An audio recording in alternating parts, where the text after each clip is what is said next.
Bachir, responsable du pôle promotion au sein de l'agence Erasmus Plus France Éducation Formation, qui vous donnera le mode d'emploi pour accéder au financement. Bonjour à tous. Et puis, je me donnerai la parole pour la dernière partie concernant les outils qui sont à votre disposition pour vous aider dans le dépôt d'une candidature Erasmus+.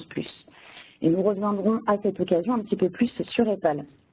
Je tenais également à saluer Jérôme Barrois, animateur du réseau des développeurs Erasmus+, et Camille Poirot, qui est également chargé d'animation et de promotion de la plateforme EPAL, qui sont à côté de nous aujourd'hui et qui nous apportent une assistance et une aide précieuse en début d'après-midi. Et puis bien sûr, d'autres personnes interviendront indirectement pendant ce webinaire. Alors, pour commencer, pourquoi ce webinaire est-il organisé par EPAL? Cette question que vous vous posez est bien peut-être EPAL, l'agence Erasmus Plus France Éducation Formation, l'éducation des adultes, mais quel rapport? Eh bien, EPAL, c'est une plateforme pour l'échange de pratiques entre les acteurs européens de l'éducation populaire, de la formation des adultes, et qui est gérée en France par l'agence nationale Erasmus+. L'objectif de notre équipe est que les acteurs de l'éducation populaire, de la formation continue, puissent se saisir d'EPAL, de les outiller également dans leur professionnalité. C'est aussi pourquoi ce webinaire sur les projets européens, en tant que coup de pouce à donner à vos structures, est organisé par EPAL France. Eh bien, sans plus attendre, nous allons entrer dans le vif du sujet et je vais donc laisser la parole à Roselyne Lesquer pour cette première partie. Merci Hélène. Alors, on va démarrer donc en se posant la question, qu'est-ce que le programme Erasmus+? C'est un programme pour l'éducation, la formation, la jeunesse et le sport, tout ça à la fois. C'est un programme européen qui encourage la mise en place de projets en faveur de l'éducation et de la formation. Et évidemment, les étudiants ne sont pas les seuls à bénéficier d'éducation et de formation. En tant qu'acteurs de l'éducation populaire, de la formation pour adultes, de l'insertion, le programme vous concerne.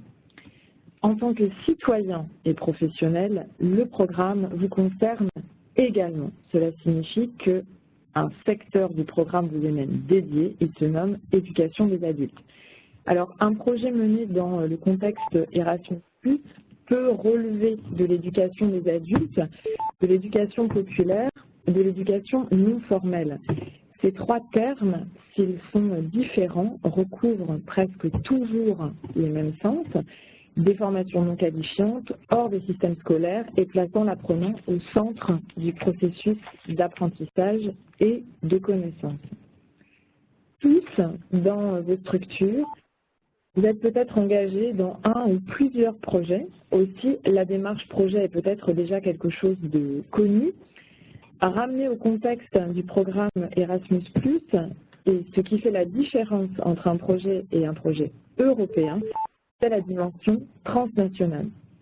Que ce soit un projet d'échange entre professionnels ou un projet plus construit et amenant à une activité de coopération ou d'innovation dans la durée, il faut inscrire son action dans un contexte tenant compte de cette dimension transnationale et donc européenne. Par exemple, pour un projet de coopération avec d'autres structures, la prise en compte des différents contextes du travail, la prise en compte de l'analyse de situations dans différents pays, dans différents territoires partenaires du projet sera très importante. Après avoir décrit ce qu'est un projet dans un programme Erasmus+, maintenant, posons-nous la question de qui peut participer. À l'image du secteur, l'accès est très ouvert. Le public cible, c'est donc tout simplement vous. Si vous êtes personnel, salarié par exemple, bénévole de structures actives dans le champ de l'accès au droit, de l'éducation générale et populaire, de la transition écologique, de la promotion culturelle, par exemple encore de la solidarité, de l'insertion sociale, de l'urgence sociale, de la démocratie participative, du pouvoir d'agir, de l'accès aux compétences de base ou encore de l'inclusion sociale, et nous pourrions sans doute poursuivre cette liste, eh bien, vous vous êtes connecté aujourd'hui à la bonne porte. Vous exercez peut-être dans les organismes ou structures suivantes, associations culturelles qui relèvent du champ de l'économie sociale et solidaire, sportives de quartier, musées, institutions, entreprises, centres de formation, bibliothèques, établissements médico-sociaux, etc. Vous accompagnez peut-être des personnes, qu'elles soient actives ou pas, du moment qu'elles aient plus de 16 ans. J'en profite pour ajouter que ces personnes, nous les nommons bénéficiaires finaux des projets. Et donc, pour développer un peu ça, bénéficiaires finaux, ce sont les personnes qui vont donc bénéficier des effets, des impacts du projet. Formateurs, personnes en réinsertion, elles peuvent également être bénévoles d'associations, de citoyens d'une commune, de parents, de psychologues, etc. La liste est bien sûr non exhaustive. La seule condition est que ces personnes bénéficiaires soient toutes des jeunes, entre guillemets, de plus de 16 ans. Donc, nous sommes tous concernés par ces personnes. Troisième point maintenant, à propos des thématiques. Comment faire pour savoir si l'idée que vous avez peut coller avec un financement Erasmus+, ou si vous n'avez pas d'idée mais que vous êtes très intéressé de vous lancer dans l'aventure projet Erasmus+, que pouvez-vous proposer? Eh bien, votre propre motivation, par exemple, pour un échange européen entre professionnels est la première source de proposition. Puis, les territoires sur lesquels vous vous trouvez, les environnements professionnels dans lesquels vous travaillez ont de la valeur et constituent le socle de vos projets. Les idées, elles sont donc là, tout autour de vous. Les individus composant les structures de ces territoires ont peut-être des besoins, ou à l'inverse, il est nécessaire de créer de nouvelles possibilités pour anticiper un besoin. Peut-être vous trouvez-vous dans l'une de ces situations, vous pouvez ainsi répondre à vos besoins par le biais d'un projet européen. Les thématiques et les actions possibles d'un projet sont très diverses, donc là encore je vous propose quelques exemples loin d'être exhaustifs. Un exemple de thématique pour démarrer, reconnaître les compétences informelles de personnes en réinsertion, ou bien accompagner des publics migrants. Autre exemple, développer les connaissances en matière de transition écologique. Autre exemple, pour terminer, enseigner les compétences de base par l'activité artistique. Bref, toutes ces formes d'éducation qui ne débouchent pas nécessairement sur un diplôme, qui se déroulent dans d'autres lieux que des espaces formels habituels. Quatrième et dernier point, le projet européen. Tout d'abord, de quoi est fait un projet? Alors, attention au mot projet, il peut s'agir d'une démarche très simple comme un projet de mobilité ou quelque chose de plus construit. En tout cas, au départ, peu importe le projet, il y a une idée. Et souvent, l'idée part d'une analyse de situation. À l'exemple d'un projet porté par les Genêts d'Or, on est parti d'une analyse de situation portant sur un public vieillissant, de plus en plus nombreux, et les professionnels accompagnateurs ont eu besoin d'appui dans des pratiques innovantes. Cela a donné un projet d'échange. Deuxième exemple, l'analyse de situation ici est partie de travaux menés par l'association Terre de Liens. Le partenariat s'est monté pour répondre aux besoins de travailler en Europe au développement de l'appui aux agriculteurs dans leur quotidien professionnel. Vous avez à l'écran l'exemple d'un projet de partenariat. Aussi, un projet européen peut être une très bonne stratégie pour répondre à vos attentes. Cela vous permettra de manière très organisée de répondre à votre besoin. Et concrètement, comment ça marche ? Vous allez d'abord formaliser votre idée, vous vous servirez de ce que vous avez constaté dans votre environnement, peut-être d'ailleurs avez-vous déjà réalisé cette analyse de situation, et qui vous sera de toute façon très utile pour construire votre projet, surtout s'il s'agit d'une action de partenariat sur la durée. Donc pour tous, pour démarrer la formalisation de votre idée, vous pouvez partir de quelques pistes suivantes. Par exemple, repérer quels sont les objectifs à atteindre. Par exemple, quelles sont les ressources à employer. Ou encore, quelles sont les contraintes à prendre en compte. Ou bien, quelles pistes envisagées pour y arriver.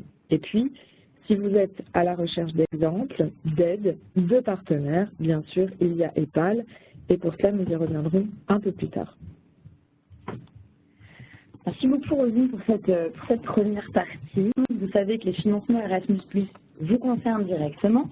Nous allons vous montrer les bénéfices d'ouvrir un projet à l'échelle européenne. Et pour ce, je vais donner la parole à David Lopez. Alors, bonjour à toutes et à tous. Au fond, pourquoi monter un projet? Bien sûr, on peut considérer que les motivations peuvent être multiples et différentes suivant les personnes. Mais je voudrais insister juste sur quelques-unes d'entre elles. Tout d'abord, on peut considérer que c'est pour rencontrer de nouvelles personnes. C'est sans doute un peu trivial. Évidemment, vous me direz, il est possible de changer de région ou de ville pour cela. Mais la rencontre avec les partenaires d'autres pays permet alors d'élargir son réseau et surtout ses pratiques. Si mon projet est centré sur le milieu rural ou sur l'action de formation dans les banlieues ou encore sur les compétences de base des personnes âgées en informatique, confronter mes pratiques avec des formateurs suédois ou grecs me permet d'élargir mon réseau et ainsi de déployer une stratégie européenne et internationale dans mon organisation. Je sais que les problèmes sont sans doute les mêmes dans chacun des pays, mais les réponses, elles, sont changeantes. Deuxièmement, ces rencontres et les réseaux ainsi créés vont me permettre de découvrir de nouvelles méthodes, le travail social, l'accompagnement de formation, le traitement de l'apprentissage, le rapport à la connaissance. Ce ne sont pas les mêmes en France et dans un autre pays. Cela est bien sûr en lien avec l'histoire des pays et d'une certaine manière la culture ou les approches culturelles. Mais connaître de nouvelles approches, de nouvelles méthodes, c'est une possibilité pour moi de trouver de nouvelles solutions, de tester avec d'autres, de nouvelles manières de faire. C'est aussi l'assurance de pouvoir tester mes propres pratiques, de les confronter à d'autres. C'est encore l'assurance possible d'un transfert de pratiques et d'innovation. Au-delà de tout cela, peu à peu, je participe de l'évolution de ma structure. Nous devenons plus forts parce que nous avons fait un détour par l'ailleurs. Notre structure évolue parce qu'elle se sent en capacité de dialoguer, d'affiner ses pratiques et ses positions. Et riche des rencontres, des débats, des échanges, la structure se remet doucement en cause et en mouvement pour changer et évoluer. Troisièmement, les rencontres, les formations européennes permettent également de prendre du recul par rapport à son quotidien, qu'il soit de formation, d'animation, d'action sociale ou d'éducation, au sens plus général. Un programme européen, c'est la possibilité d'une respiration réelle, d'une formation personnelle et collective nouvelle. Et puis, peu à peu, le programme européen nous permet de nous rendre plus cohérents, finalement de renforcer une cohésion d'équipe. Et enfin, par l'apport des autres, nous pouvons assister à une véritable montée en compétences des équipes et des individus. Une question surgit de manière récurrente et assez forte. D'accord, ok, c'est intéressant, mais c'est du financement européen. Et tout le monde dit que c'est donc complexe à aller chercher. Je ne veux pas que ça me coûte plus que ça ne me rapporte. Alors, pour apporter des témoignages concrets et répondre à cette question, et tenter de répondre à ces questions, je vous propose deux présentations en 4 minutes. D'abord, nous allons écouter le projet D-Lab, grâce au témoignage de Sandrine Bonnet, qui indique comment peut se construire une cohésion d'équipe. À toi, Sandrine. Ce que j'aimerais vous dire aujourd'hui par rapport au projet Erasmus+, c'est que c'est une véritable aventure humaine. Parce qu'au-delà des productions, au-delà des livrables, au-delà des échéances, au-delà des aspects de gestion, de deadlines à respecter, de rapports à produire, il y a tout de même un véritable enrichissement sur le plan professionnel, mais surtout sur le plan humain. Comme l'ont souligné mes collègues lors de la courte présentation que vous avez pu voir, le projet D-Lab, ça a été des rencontres, donc lors de séminaires, de formations, lors des réunions transnationales. Et ça a été à chaque fois un véritable bonheur comme l'a dit également ma collègue Laurence Rézaï. Un véritable bonheur parce que même si l'on ne se connaissait pas au départ, il y a vraiment eu un partage des connaissances, un partage des compétences, un partage sincère des pratiques pédagogiques. Et c'est par ce partage des connaissances, des compétences, des pratiques que nous avons pu enrichir le projet d'ILAPS. C'est de cette façon qu'il a pu évoluer et arriver à ce qu'il est aujourd'hui. Voilà. Ensuite, merci donc pour ce témoignage de Sandrine Bonnet. Ensuite, nous allons écouter Leslie Martin. Bonjour à tous. Donc, je suis Leslie Martin de la Fédération du Pas-de-Calais de la Ligue de l'enseignement. Donc, la Ligue de l'enseignement du Pas-de-Calais existe depuis 90 ans, mais ça fait que 4-5 ans qu'on a ouvert nos activités à l'Europe et à l'international. Alors, pour quelle raison on a fait ce choix? Pas forcément pour l'opportunité financière en priorité, mais plutôt dans une stratégie de développement de l'association et de cohérence avec l'objet de l'association, donc qui est notamment la discrimination, la formation des adultes tout au long de la vie, la citoyenneté. Par exemple, on a en ce moment un projet, on est coordinateur d'un projet Erasmus+, sur l'inclusion des mineurs dans la compagnie, dans les publics de réfugiés. Et ce projet consiste à former les acteurs qui travaillent avec les mineurs dans la compagnie. On travaille avec 4 pays pour mener ce projet. Et il y a vraiment, cette ouverture à l'international a vraiment permis de rayonner sur notre territoire d'action, le département du Pas-de-Calais, en créant du lien entre les acteurs et en les permettant de monter en compétence. Bon, merci donc à Leslie. Finalement, qu'est-ce que ça finance, Erasmus+? C'est aussi une question qui est souvent posée. Nous ne le répéterons jamais assez. Erasmus+, c'est le programme phare pour l'éducation et la formation de l'Union européenne. Les initiatives financées par le programme ont donc obligatoirement un objectif pédagogique. Des échanges entre professionnels, de l'observation de nouvelles pratiques, des périodes de formation regroupent ce que nous appelons les activités de mobilité dans le vocabulaire du programme. C'est l'action clé 1. Le programme finance alors votre déplacement et votre séjour dans un autre pays et dans tous les sens. Lorsque vous souhaitez aller plus loin dans l'échange de pratiques, dans la construction et l'innovation de nouvelles méthodes d'accompagnement ou dans des nouvelles formes de militantisme, alors c'est l'action clé 2 d'Erasmus+, ce que nous appelons les activités de coopération. Le programme finance le travail commun que vous développez avec d'autres structures européennes. Ce sont les principales opportunités de financement qui peuvent vous intéresser, que vous soyez nouveau candidat ou pas, ou ancien. Elles sont simples d'accès et peuvent être facilement cumulées. Bien, merci beaucoup David. Pour passer à la suite, j'invite maintenant Maude à vous dérouler le mode d'emploi pour accéder au financement Erasmus+, et nous soumettre son projet. Et puis, elle va aussi vous prodiguer ses bons conseils pour que ces dépôts soient réussis. Bon, je te laisse la parole. Merci Hélène. Donc voilà, on a vu là avec les thèmes et les discussions qu'on a eues avec Roselyne et aussi David que il y a plein de bonnes idées. Il y a plein de choses intéressantes et de thématiques, mais je pense que maintenant la question que vous devez vous poser les uns les autres, c'est voilà, comment faire pour demander un financement Erasmus+. Alors je vais vous proposer de vous mettre dans la peau de voilà, vous souhaitez déposer un financement Erasmus+. Mon premier conseil, c'est d'abord faites-vous confiance. Ce que disait Roselyne, c'est que le travail en mode projet, c'est quelque chose que vous maîtrisez déjà dans vos activités quotidiennes, et un projet Erasmus+, c'est pareil. C'est un travail en mode projet. Et pour pouvoir développer tout ça, eh bien voilà, le petit moyen mnémotechnique, c'est le fameux QQOQOTTP, c'est-à-dire les éléments clés pour pouvoir en fait structurer sa pensée et structurer son projet.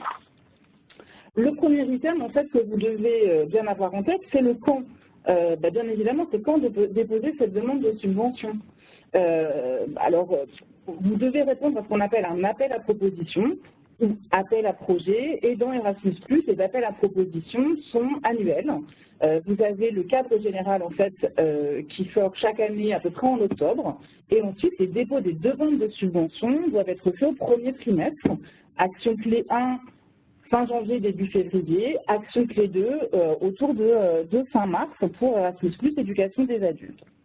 Alors, la bonne idée autour de ça, c'est, puisque vous savez que c'est tous les ans la même chose, ça vous permet de faire un rétro-planning de votre candidature et de pouvoir commencer à préparer, discuter avec les gens dans votre structure, des partenaires au niveau local, et puis aussi commencer à avoir prospecté des partenaires européens. La deuxième chose, c'est, le quand c'est bien, mais le quoi. On répète qu'un financement Erasmus+, va financer différentes activités.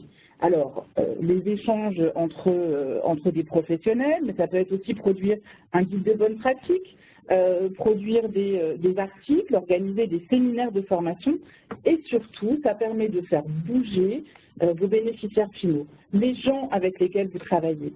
Vous travaillez dans une association de quartier autour de la démocratie participative. Vous pouvez emmener les habitants du quartier, rencontrer d'autres personnes, travailler avec des gens dans d'autres pays européens et produire ensemble aussi. Vous travaillez avec, on parlait des associations d'insertion ou d'aide aux migrants. Vous pouvez faire bouger des formateurs, accueillir aussi des formateurs de votre pays. La très bonne idée sur ce point-là, c'est que en fait, les projets Erasmus+, répondent à vos besoins. Ce n'est pas un cahier des charges avec une commande publique, c'est à vous en fait de pouvoir exprimer tous vos besoins. Alors, très bien, le quand, le quoi, mais alors le où. On a tous parlé là d'Europe, mais concrètement, ça veut dire quel pays. Alors, vous avez des pays européens un petit peu plus élargis, puisque vous pouvez faire participer quelques pays autour de l'Europe et associés à l'Union européenne. Voilà, principalement ces pays-là, vous avez la liste qui est à jour dans les documents de cadrage tous les ans. La question qui se pose aussi par rapport à ça, c'est trouver des partenaires. Donc, la bonne idée par rapport pour trouver des partenaires, Hélène vous en parlera un petit peu plus tout à l'heure, mais utilisez la plateforme EPAL. Vous avez un outil de recherche de partenaires. Pensez aussi à vos ressources locales. Vous avez des comités de jumelage, vous avez éventuellement des partenariats dans votre région, vous faites partie d'un réseau. Voilà, si vous faites partie, vous êtes un centre social, vous avez la Fédération nationale des centres sociaux qui a une personne en charge de l'Europe et qui peut vous aider à trouver des partenaires. Vous avez un représentant de chaque région à Bruxelles qui peut aussi vous aider et des réseaux européens qui sont là pour pouvoir être à votre service. Alors, qui peut déposer? Il y a eu une question tout à l'heure sur ce sujet. Il faut bien comprendre que pour déposer une demande de subvention Erasmus+, que ce soit Erasmus+, éducation des adultes ou tout autre secteur d'Erasmus+, ce n'est pas un individu qui peut déposer, mais c'est forcément une structure qui a une personnalité juridique. Pour ce faire, vous devez avoir un code d'identification qui a demandé le plus tôt possible. Et le gros intérêt en fait de ce code d'identification, c'est qu'une fois que vous l'avez, que votre structure a ce code, il est valable pour toute la durée du programme Erasmus+, et vous le réutilisez à chaque fois que vous faites une demande de subvention. Alors, enfin, le comment. Comment déposer une demande de subvention? Alors, les formulaires sont des formulaires en ligne, formulaires électroniques. Le bon conseil, c'est de pouvoir remplir une fiche mémo de projet. C'est ce qu'on vous montre à l'écran pour reprendre les différents éléments clés en fait d'un projet, et ça vous permet ensuite très facilement de remplir le formulaire de candidature. Alors, je pense que la dernière question que tout le monde se pose maintenant, c'est mais combien d'argent va-t-on pouvoir demander, puisqu'on sait pour faire quoi. Et je vais laisser la parole à notre collègue, M. Simon Caillé, qui va vous expliquer la partie financement. À toi, Simon. Bonjour, je suis Simon Caillé, chargé de projet à l'agence Erasmus+. Souvent, les structures nous disent le montage financier est un vrai casse-tête. Pourtant, Erasmus+ n'exige pas de cofinancement. La subvention peut financer toutes les dépenses liées au projet, sous réserve qu'elles soient éligibles, bien sûr. De plus, la majorité de la subvention est calculée sous la forme de forfait. Cela facilite le calcul des montants budgétaires, mais aussi des pièces justificatives à fournir. Pour partir se former ou observer des pratiques à l'étranger, Erasmus+ couvre aussi les dépenses de voyage, de séjour, et toutes les dépenses liées à la gestion du projet. Enfin, pour des projets de coopération, sur des méthodes, par exemple, Erasmus+ peut financer jusqu'à 450 000 € pour un projet de 3 ans. Merci. Donc pour résumer sur les idées clés en fait que nous a présenté Simon, ce que vous devez retenir, c'est que d'abord, c'est ce système forfaitaire. Le système forfaitaire, ça veut dire que quand vous construisez le budget Erasmus+, vous avez en fait déjà des montants qui sont pré-remplis et vous connaissez déjà exactement le budget qui peut vous être alloué si la subvention vous est accordée. Et le système forfaitaire, le deuxième élément clé à bien comprendre, c'est qu'on ne vous demandera pas au moment du compte du rapport final de devoir fournir l'ensemble des factures. Par contre, le contrôle, il y a un contrôle qui existe, c'est le contrôle sur la réalité de l'activité qui a été réalisée. Si dans votre projet de mobilité, vous indiquez que vous avez fait des formations ou des missions ailleurs en Europe, vous devrez montrer la réalité en fait et prouver que cette formation a été bien suivie. La deuxième chose très importante à comprendre, et c'est souvent un des points d'achoppement de peur en fait d'a priori sur les projets européens, c'est de se dire il va falloir que j'avance de l'argent. Pour des petites structures, on sait très bien que c'est très compliqué et que ça peut être source de tensions budgétaires. Pour les projets Erasmus+, jusqu'à 80% du montant demandé est versé dès les premiers mois du projet. Donc il n'y a pas d'avance de trésorerie à faire, ça vous permet de lancer le projet tout de suite. Et puis j'allais dire maintenant les projets sont à vous, c'est à vous de réfléchir et puis avoir ensuite les bons conseils autour de ça. Merci beaucoup, Maud. Eh bien, pour la dernière partie de notre webinaire, je vais garder la parole pour vous présenter bien 4 outils qui peuvent vous aider pour vous lancer dans un projet européen. Donc, c'est important de vous signaler que des outils existent pour faciliter la mise en œuvre des projets et certains d'ailleurs sont spécialement conçus pour le secteur de l'éducation des adultes, donc le secteur qui vous concerne. Et donc en premier lieu, c'est la plateforme EPAL. Avant d'être un porteur de projet ou un futur porteur de projet, vous êtes d'abord des professionnels de l'éducation et de la formation à destination, comme on vient de le dire, d'un public âgé de plus de 16 ans. De ce fait, la plateforme EPAL vous concerne directement. Elle a même été conçue pour vous, afin de proposer un espace commun d'échange, de partage, de collaboration entre tous les acteurs de l'éducation et de la formation des apprenants adultes européens.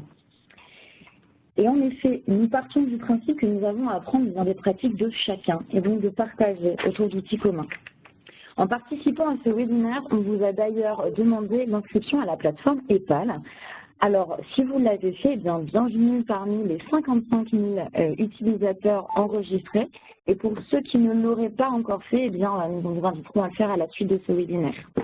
Alors, pour faire vivre cet espace commun et son contenu, c'est 35 équipes nationales qui offrent quotidiennement à l'animation de la plateforme.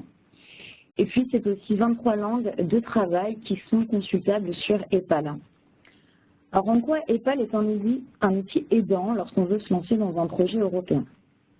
La plateforme, elle s'est dotée de fonctionnalités spécifiques au personnel engagé dans un projet européen et elle en possède aussi d'autres qui sont plus génériques mais qui peuvent être vraiment utiles à débuter votre projet.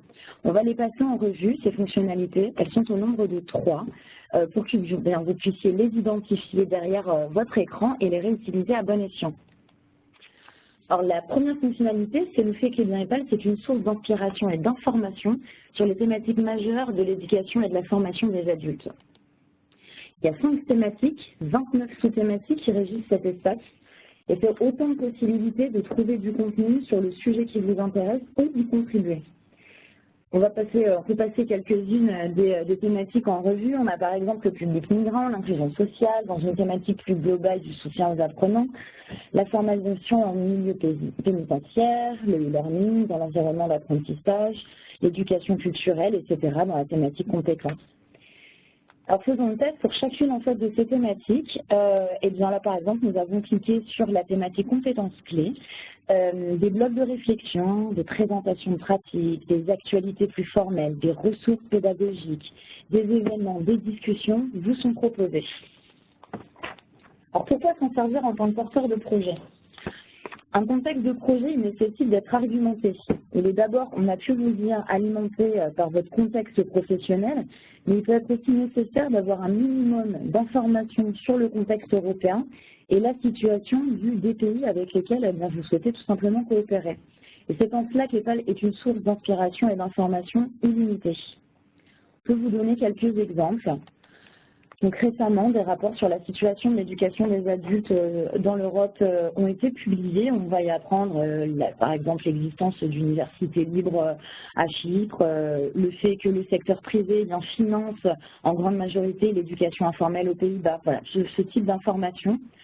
On peut aussi citer un article qui a été posté sur la didactique de la numératie aux Pays-Bas. Donc un article d'explication d'une méthode pédagogique.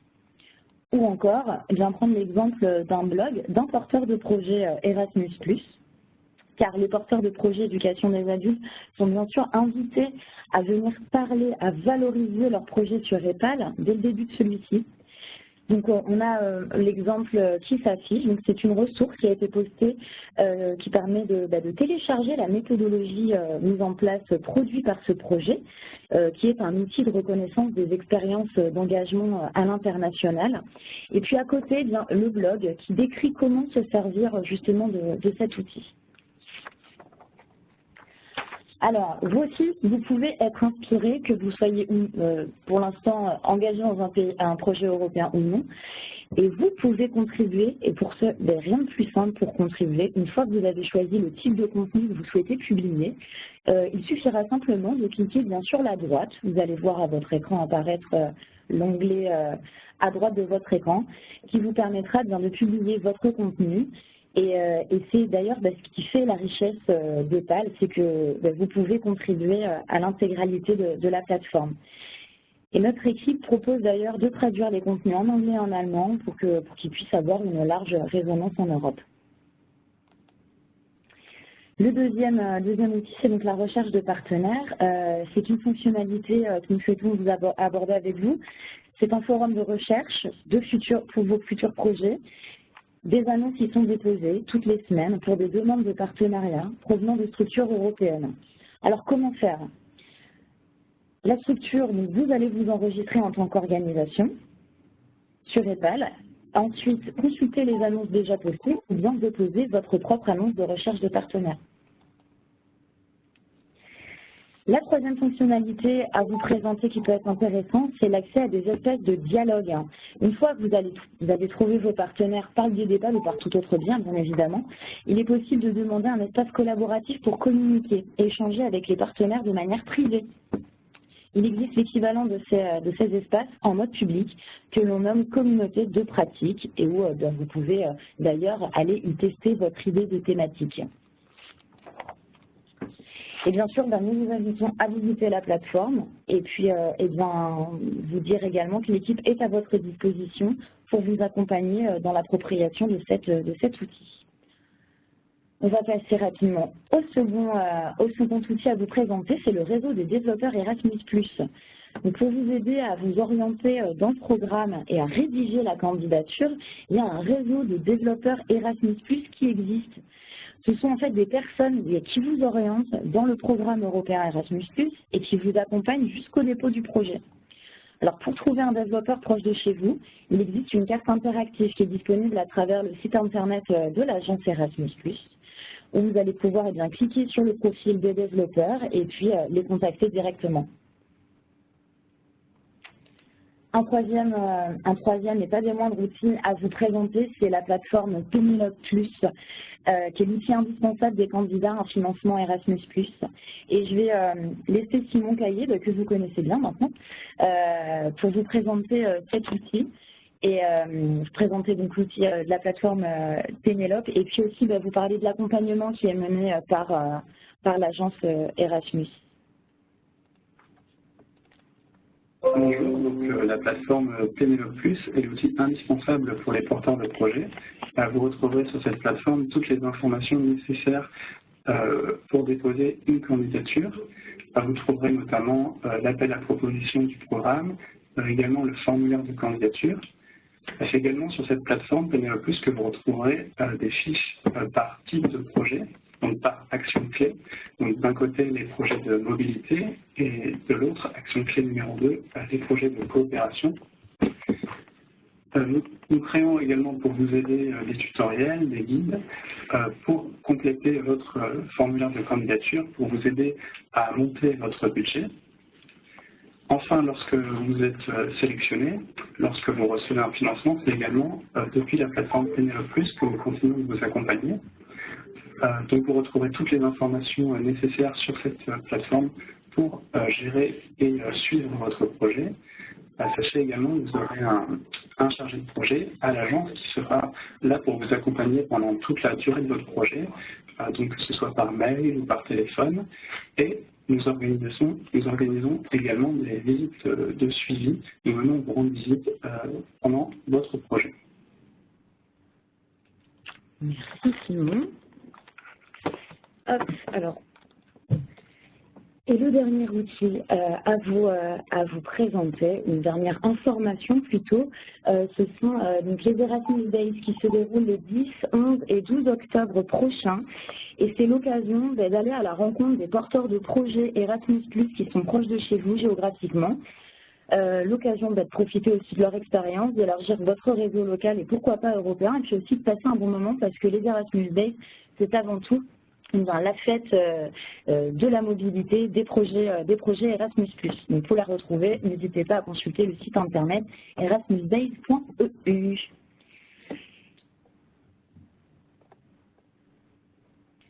Alors, eh bien, ça va être le moment, 2 minutes avant 14 h, de conclure ce webinaire, donc qui touche donc à sa fin. Avant de partir, nous tenons premièrement à vous remercier pour votre attention et votre participation à travers le chat. Également, vous dire que l'agence Erasmus+, elle est vraiment là pour vous accompagner et que vous puissiez sereinement vous lancer dans un projet européen. On va d'ailleurs faire un enregistrement de ce webinaire qui est prévu dans les semaines qui suivent. Nous vous ferons parvenir le lien. Des sessions de questions-réponses vont être organisées tous les mois avec des agents de l'agence. Et donc l'enregistrement ainsi que les dates des sessions vous seront communiquées très prochainement par mail. Et bien sur ce, nous vous souhaitons une excellente après-midi et on vous dit à très bientôt. Et surtout, faites des projets. Merci, au revoir. Au revoir. Au revoir. Au revoir.